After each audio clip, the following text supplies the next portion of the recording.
Spirituality is like just about anything else in your life. Like in your life, when you're done with one thing, the next thing begins. Just like that. When you're done with everything, spiritual process begins.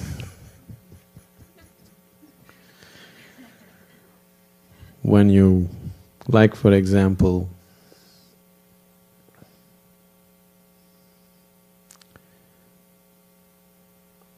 to come to the basics of life, spirituality is very much like sexuality. In the sense, you are 14 and suddenly you know.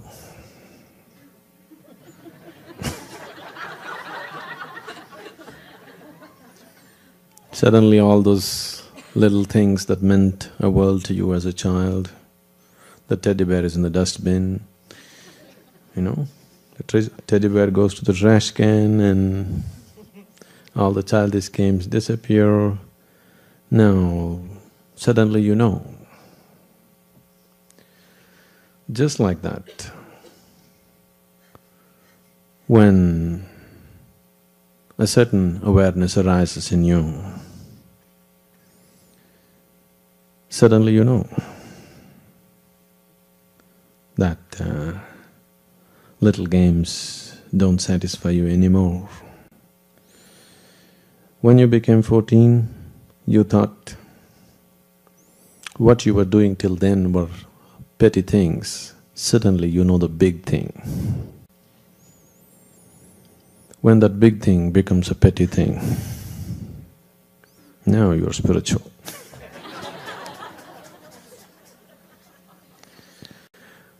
The so-called big things of life become petty things in your life. Now spirituality arises. There the hormones induced the maturity. Here it's only awareness which can induce this maturity. When you have the awareness to see yourself through the various activities of life, the various compulsions of life, the various longings of life, as simply an endless rigmarole which doesn't really lead you on to anything in particular. You're at it for 50, 60 years and it doesn't move you an inch from anywhere to anywhere. Either you go through it and realize it on your deathbed, or as you begin it, or when you're into it, you realize it, when you still have time on your hands. So, the spiritual process has to begin somewhere. But the longing to go beyond the limitations in which you live is always there. Every little thing in our lives, when we are into it, it seems like it's everything, isn't it so? Every little thing in our lives. From eating what we want, to doing what we want, to relationships and all those things. When we are into it, it looks like it's the end-all of life. It means so much. If we raise a little above that and look at it, suddenly they all become such petty things, you even wonder, why the hell am I in this? So when this question begins to rise, why am I in all these little things stuck like this? Then the spiritual process has begun. Unfortunately for most people, they endure their spirituality unconsciously. I say endure because when you unconsciously seek the highest truth, it's going to put you through all kinds of nonsense in your life. You really have to have a great endurance because it'll put you through the You know everything, through a big breakfast to a shopping mall to marriage, through this and that and everything because you're unconsciously seeking some kind of fulfillment. After all, everybody is seeking fulfillment, isn't it? Either consciously or unconsciously is the only difference.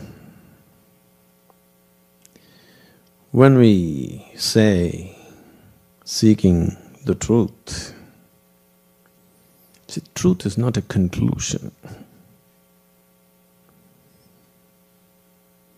Truth is not somewhere you go. It's not a destination. It is just a living experience. You cannot get to truth. You can never get to truth, but you can become truth. If you drop all your nonsense, you're truth. If you drop all your limitations, you are that. But you can never get there. It's not a conclusion, it's not a journey, it's not a destination to get to. It is just to become that. If you are willing to see life, experience life beyond all the limitations that you have gathered in the process of life, you are truth. Probably the English word truth creates a whole lot of misunderstanding, because if you talk about truth, you will have to talk about untruth. So the English word truth doesn't really say it.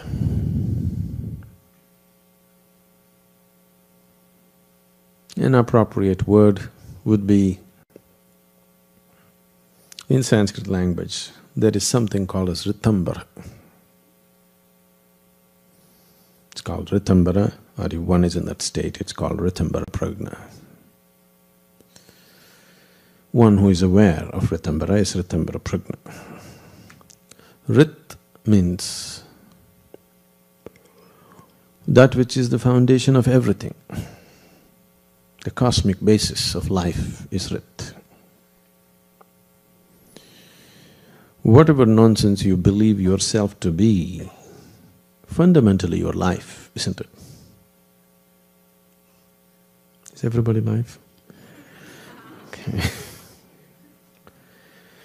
Fundamentally you are life. If your life, the basis of life must definitely be somewhere accessible to you, whether it's rooted here or in the sky or in somewhere else, somewhere it must be rooted to that, isn't it? Must be connected. That which is life must always be in touch with the source of what it is. So getting to the very source of who you are is true. It's always there. It is just that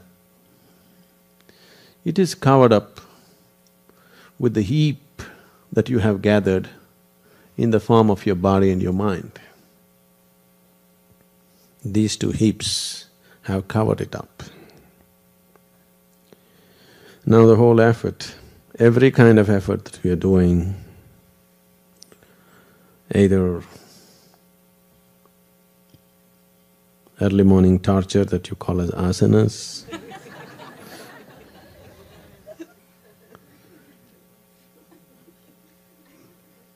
for those who have never bent their body, those who spent their life on the couch, asanas definitely look like torture, isn't it?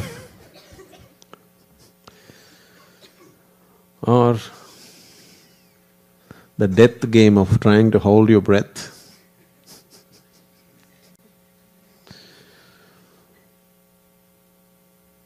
Because holding your breath is death, isn't it? But people claim pranayams are life-enhancing.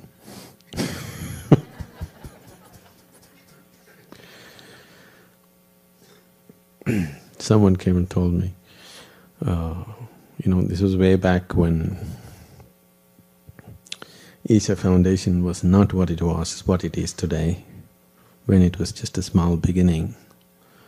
So, in India, this is unfortunately where there's a whole age-old tradition of spirituality. When we do samyama, groups of people try to come and stop us. So big arguments, they say, we'll call the police, we'll do this. Why are you doing this? Why are you asking people not to speak?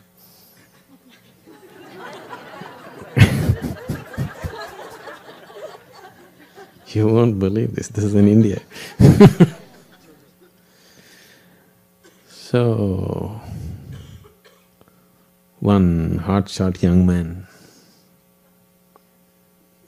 God gave us mouth to speak. Why have you shut it up? I said, your God told you to blabber probably. My God told me to shut up so that he can do that speaking. All these things won't get across, Because after all they want to do is physically do something to you. It starts verbally. Their intentions are very physical. It just starts verbally.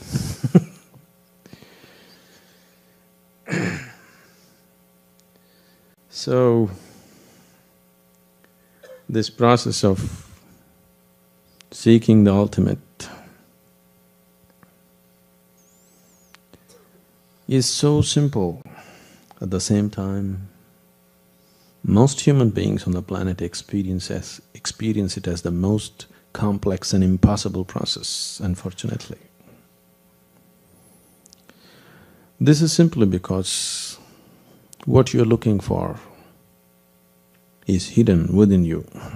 When I say you, I mean the things that you're identified with right now. In your own body, in your own mind, in your own whatever you experience as myself right now.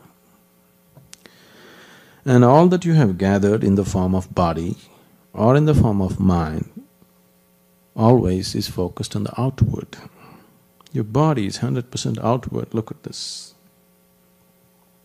We've been going through this even in the basic introductories and things like that. Your five sense organs, which is the means through which you experience, are always outward bound, isn't it? You can see what is outside, you can't see what's inside. You can hear what is outside, you can't hear what is inside. You can sense and touch what is outside, you can't touch what is inside. So it is all outward bound. The same is true with your mind. Your mind is equipped only to go out. It is not equipped to go in. People are talking about turning their mind inward. There is no such thing. You cannot turn the mind inward. You can frustrate the mind by trying to turn inward so that it drops dead out of frustration. But you cannot turn the mind inward because the very nature of the mind is outward. It can only go outward. Whether you think about God, or you think about soul, or you think about truth, you're still looking outward, isn't it? God means up, isn't it, always? In every culture, God means up. Some cultures look down, that's different. That depends whether you belong to cat culture or dog culture.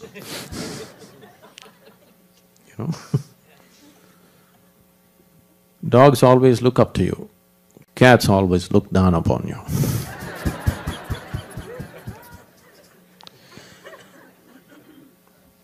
You feed a dog, it looks up to you with gratitude. You feed a cat, it looks down upon you with great disdain. This is what you eat? Okay.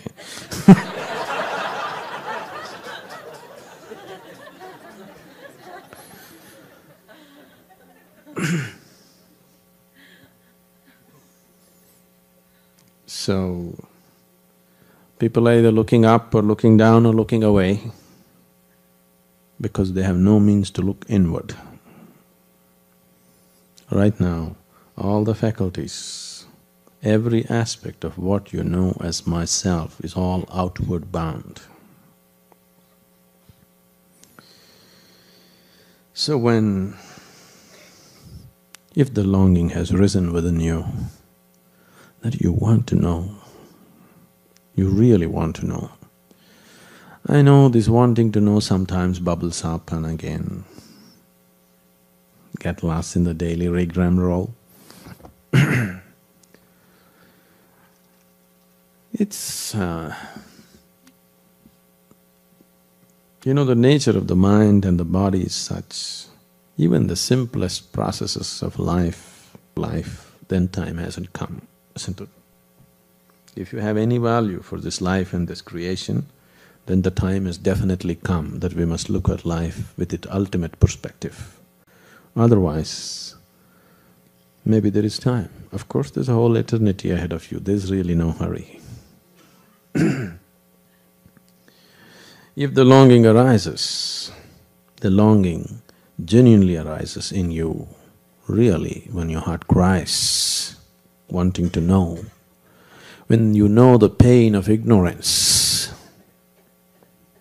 when you really know the pain of ignorance, then a master arises. You don't have to look for him, because if your longing to know has really picked up a certain intensity within you, if the pain of ignorance has really, really gone deep into you, then he will anyway happen. People, I need to say this, I have initiated more people that I have never physically met than the people that I meet. Because people that you meet physically, there is a disadvantage, there is a handicap.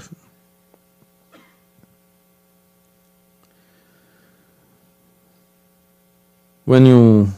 handicap is, the other person is also a person like you. He has a body like you, he eats like you, he speaks like you. This is a disadvantage, because you can't help judging him, you can't help being protective about yourself, you can't help all those things, the usual things that when you meet a person or people around you.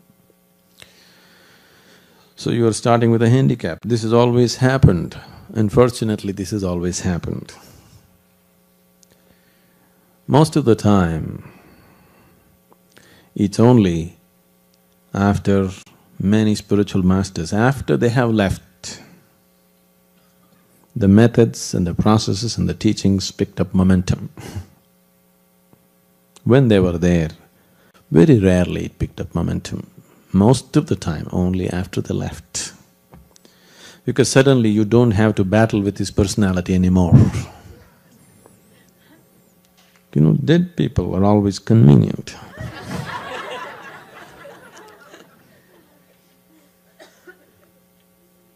Almost all the time, that is how it has happened. Huge spiritual waves happened after the master is dead, physically dead. Because when he was physically alive, you had problems and problems and problems. It doesn't matter how much experience has happened at many moments. One word that you don't like, one action that you don't like, one something that you think is not okay, a wall arises.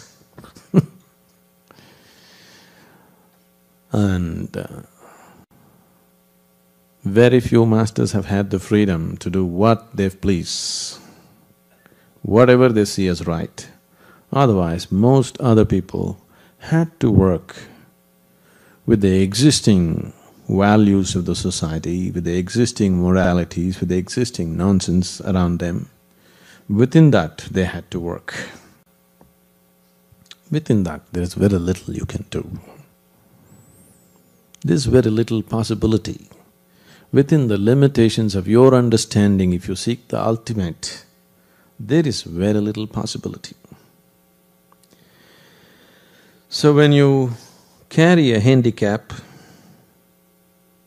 intentionally, it's like this.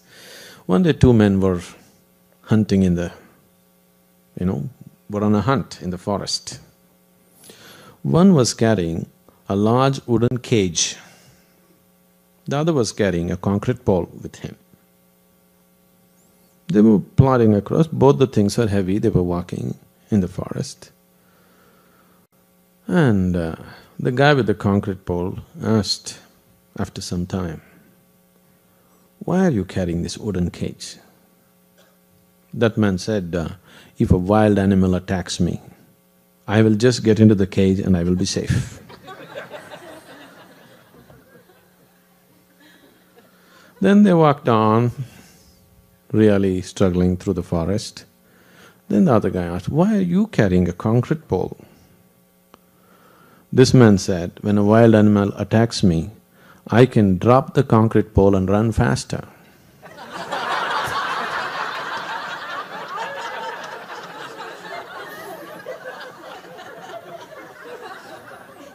So,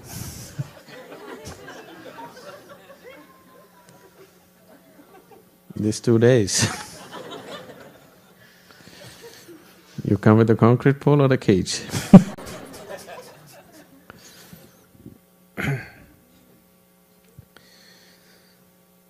People drag their feet for many reasons.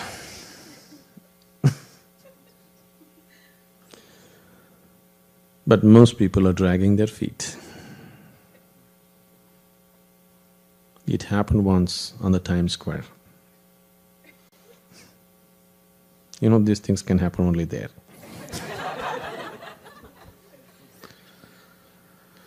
One man was walking with his right foot dragging. Another man came in the opposite direction. He was also dragging his right foot. The first man looked him up, okay, one more guy dragging his right foot. Then as they came, he looked at him, pointed at his right leg and said, "1968, Vietnam."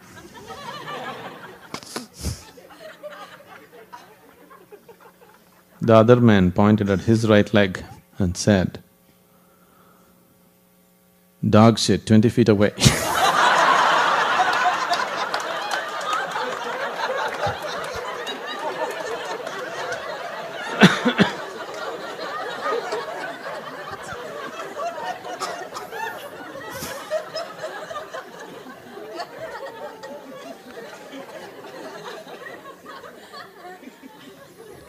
So, why you're dragging your feet may vary,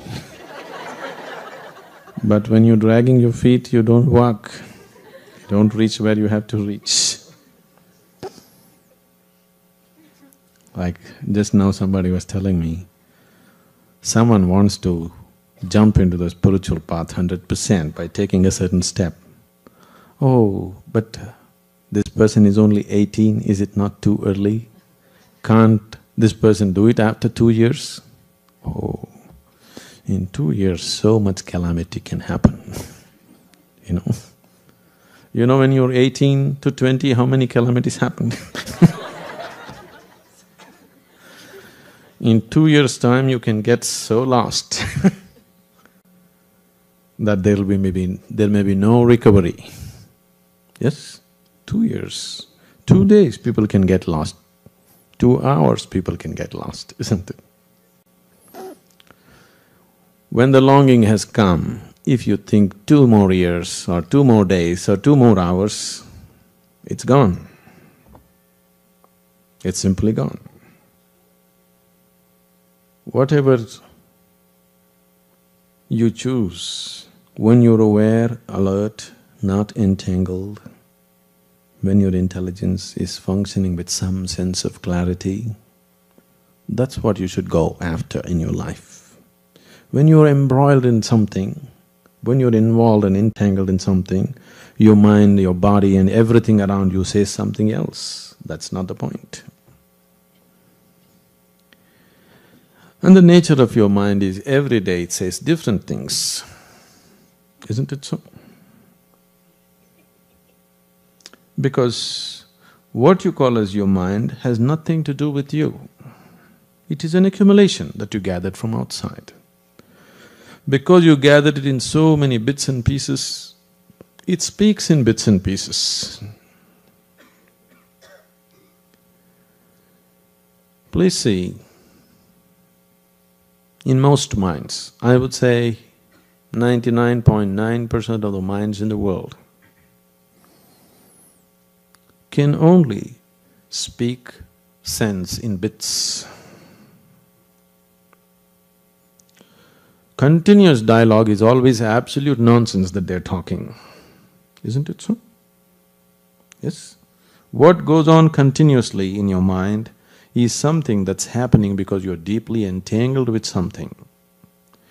Only in bits and pieces there are moments of sense.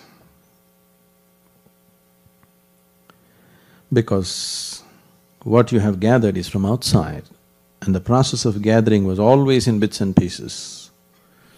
To integrate it into one whole, how much ever you try, there is no such thing.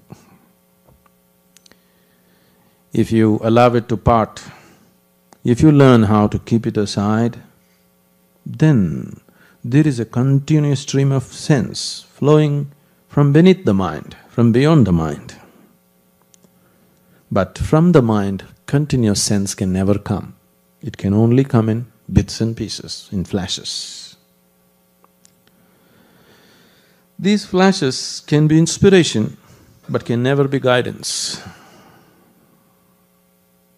One flash here and there can just be an inspiration, but never a guidance. You can never depend on a light which is just on and off here and there and try to walk somewhere, isn't it? If it's on, then you could walk. On and off light can be just an inspiration to tell you, okay, there is something called light. But that light is no good, won't make a good torchlight for you, which just goes on and off at its own will, isn't it? It just tells you there is something called light, it's worth pursuing it. That's all. It cannot be a guidance, it can only be an inspiration.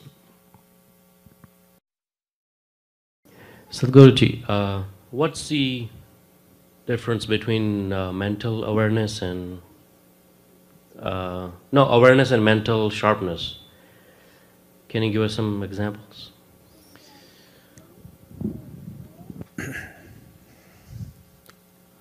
Mind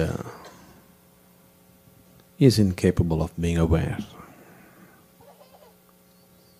It's only because of the mind you have become unaware. It's only the activity of the mind which has brought unawareness into you. So the question of mind and awareness together doesn't arise. When your experience of life is beyond the limitations of the mind, that's when you're really aware. Mind is capable of being sharp. It better be. Otherwise you'll even miss the jokes.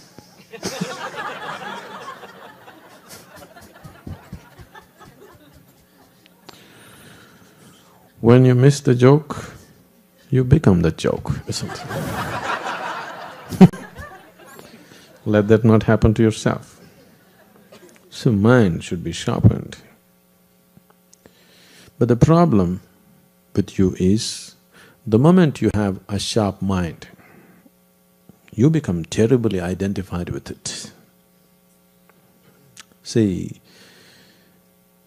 if you have a no good body, you would think of bodilessness. Now you have a good body, or at least the kind of body which draws people's attention. Now you are not thinking of bodilessness, you're thinking only body, isn't it? See, that's what has happened to whole cultures of people. As people attach more and more importance to the body, everything about them becomes about the body. Right now, in a large way, Not completely, but in a large way, it has happened to the Western societies. Body has become the most important aspect. Now, you just see the promotional aspect. See, if you look at the advertising culture in a society, you understand what attracts people. What is the prime thing in people's minds? Because advertising is about selling. If something has to be sold, it has to appeal to you, isn't it? You take anything, something as subtle as fragrance. Fragrance is a subtle thing. But fragrance is all about sex, isn't it? Isn't it so? The kind of smells that we are talking about, the kind of fragrances that we are talking about is all about inducing sex or exciting sexuality, isn't it so? I'm talking about the advertising.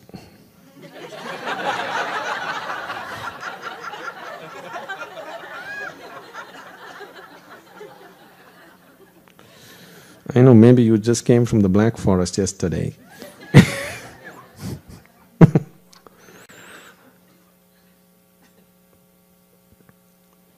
So fragrance is become a huge tool towards bodily pleasures, isn't it?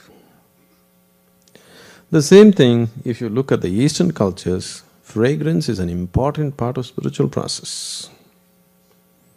Any temple, any prayer house, any puja room, any little shrine, there is a certain kind of fragrance which is not at all about the body. Just the simple aspect of using smells, if you look at it culturally, where people are oriented, either towards the body or beyond the body, it's right there. This is so with everything. Take music. Today the modern music is… on that stage they're doing everything a man and woman can do in vertical postures. With clothes on, of course. Isn't it so? It's no more about anything, it's all about physical body, isn't it? If you can sing well, you're no more a musician. You must be able to gyrate. Yes or no? So, this kind of trend, I'm not saying everything, but the major trend, I'm just using it as examples. It's not branding anybody anything. The same thing, the classical music was always about going beyond the physical limitations. When I was just mentioning some time ago, Ritambara means that which is the very source of cosmos. Rit means the foundation of the cosmos. So that which is the foundation of the cosmos includes both bad and good. Or it has no distinction as to what is bad and good. It's just seeing creation as creation. It is not seeing anything as ugly or beautiful. It is not seeing anything as good or bad. It is not seeing anything as God or devil. It is seeing just everything the way it is.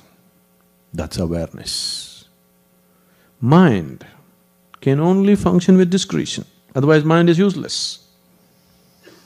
Mind as a faculty is useful to you only because it can discriminate between what is good and what is bad, what is right and what is wrong, isn't it? Otherwise, what good is your mind? Your mind is no good. So mind is like a knife. If you have a knife, you better have a sharp knife. Somebody told you a sharp knife is dangerous, so you carry a blunt knife, then it's no good. Yes, a sharp knife is dangerous. If you walk into somebody, you may kill or you may do something to yourself, possible. But if you have a knife, you must have a sharp knife, real sharp knife, isn't it? Because when you want to use it as a knife, it must be sharp, otherwise it will not perform its functions the way it should. But sharp knife can only cut, cannot put things together, isn't it? Sharp knife can only divide, sharp knives cannot unite. So it is not a tool for yoga. Yoga means union. Yoga means to make everything into one. You can't make everything into one by cutting it into pieces. The more and more you use it, the more and more pieces you have in your life. This is what has happened to the intellectual people of the world. They are more confused and more lost than anybody. People with blunter knives are living lives little more peacefully and joyfully. Yes? People with sharp knives are totally lost in the world simply because they don't know where to use it and where not to use it. They use it on everything because they're so identified with the sharpness of their knife that they just about anything that they give, they use it. People are using it on their gurus also, isn't it? It doesn't work, but they use it. They want to dissect him also and see what's right, what's wrong about him. It's no use, but people do it. The more they use it, the more they'll feel lost. Because the more you use your knife, the smaller and smaller pieces the world will become. And suddenly, there is no place to stand on because everything has become such a minute particle. So awareness, if you move into your awareness, you explode into the oneness of the existence. If you move into the mind, you move into the discretion of splitting the world into pieces. So these two things are completely different.